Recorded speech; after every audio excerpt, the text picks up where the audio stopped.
હાલમાં જંગલેશ્વર વિસ્તાર જે છે ભક્તિનગર પોલીસ સ્ટેશનમાં આજી નદીના કિનારે પેરેલલી આવેલો છે. એમાં ટીપી રોડ અને આઈડેન્ટિફાઈડ જે રાજકોટ મ્યુનિસિપલ કોર્પોરેશન દ્વારા ડિમોલિશનની આખી પ્રોસેસ ચાલી રહી છે.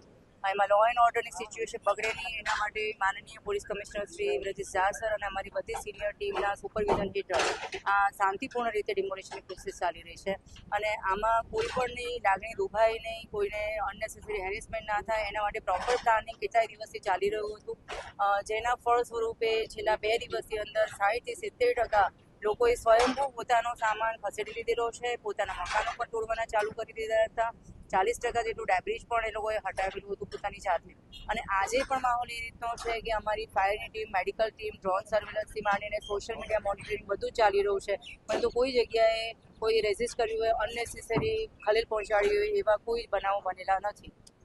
જે શંકાસ્પદ એવું લાગતું હોય કે જે આખી સમગ્ર પ્રોસેસ જે છે એમાં ભડકાવનારું બયાન આપી શકે એમ છે, અથવા તો જે આખી શાંતિપૂર્ણ ચાલી રહેલી પ્રોસેસમાં કાયદો વ્યવસ્થામાં ખલેલ પહોંચાડ્યા છે એને રાતના સમયે ડિટેન કરવામાં આવેલા.